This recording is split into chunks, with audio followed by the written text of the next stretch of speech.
क्या आपने कभी सोचा है कि एक ऐसा भी योद्धा था जिसने देवताओं को तक हरा दिया था, और फिर उसका सामना हुआ एक ऐसे भक्त से जिसके सामने खुद मृत्यु भी ठहर जाती है।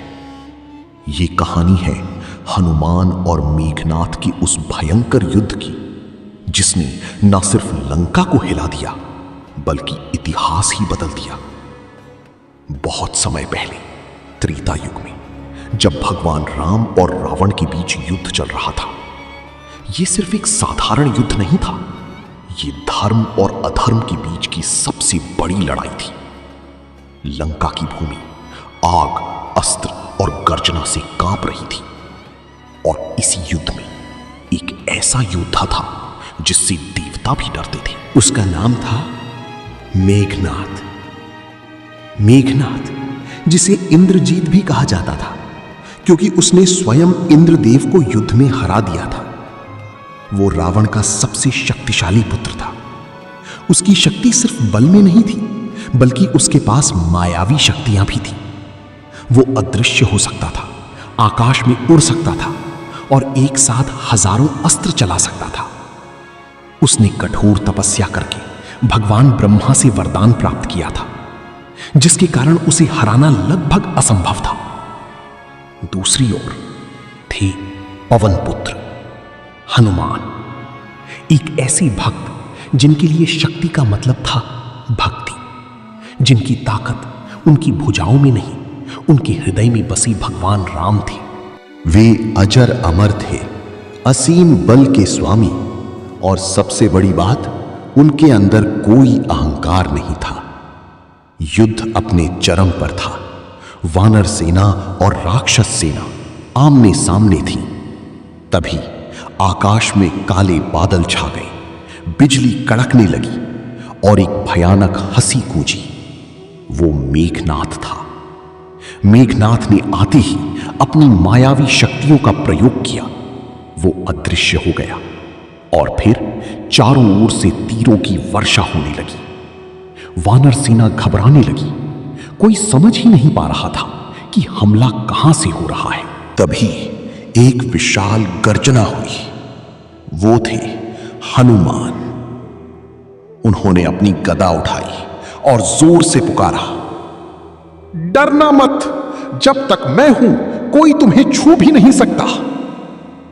हनुमान ने अपनी आंखें बंद की और ध्यान लगाया।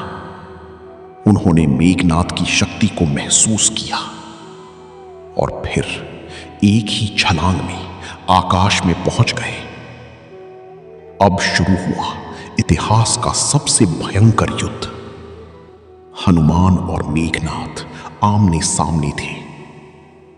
मेघनाथ ने एक साथ सैकड़ों अस्त्र छोड़े, लेकिन हनुमान ने उन्हें अपने हाथों से रोक दिया, कभी गदा से, कभी अपने शरीर से।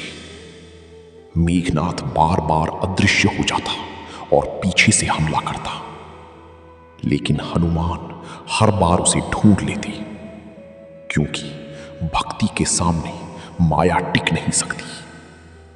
तभी मेघनाथ ने अपना सबसे खतरनाक अस्त्र निकाला, नागपाश। उसने उसे छोड़ा और हजारों सर्पों ने हनुमान को जकड़ लिया। पूरी सेना सन्न रह गई। कुछ पल के लिए सबको लगा कि हनुमान हार गए, लेकिन अचानक हनुमान ने जय श्री राम का नाम लिया और अगले ही पल सारे बंधन टूट गए। अब हनुमान का क्रोध जाग चुका था। उन्होंने एक विशाल पर्वत उठाया और मेघनाथ की ओर फेंक दिया। मेघनाथ पहली बार डर गया, लेकिन वो सिर्फ बल से नहीं लड़ता था।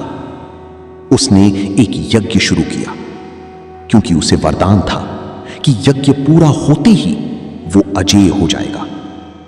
हनुमान ने यह समझ लिया कि अगर यह यज्ञ पूरा हो गया तो सब खत्म हो जाएगा। उन्होंने तुरंत यज्ञ स्थल को नष्ट कर दिया। अब मेघनाथ कमजोर हो चुका था, लेकिन उसकी आंखों में अभी भी अहंकार था। वहीं हनुमान शांत थे, क्योंकि उनके लिए यह सिर्फ युद्ध नहीं था, यह धर्म की रक्षा थी। अंततः इस युद्ध के बाद मेघनाद का अंत हुआ, लेकिन वो सीधे हनुमान के हाथों नहीं बल्कि लक्ष्मण द्वारा हुआ। हनुमान ने इस युद्ध में सबसे बड़ा योगदान दिया। उन्होंने सिर्फ शक्ति नहीं दिखाई बल्कि बुद्धि और भक्ति का भी प्रमाण दिया। यह कहानी हमें सिखाती है कि माया कितनी भी शक्तिशाली क्यों ना हो, सच्ची भक्ति हमेशा जीतती है। असली शक्ति अहंकार में नहीं, विश्वास में होती है।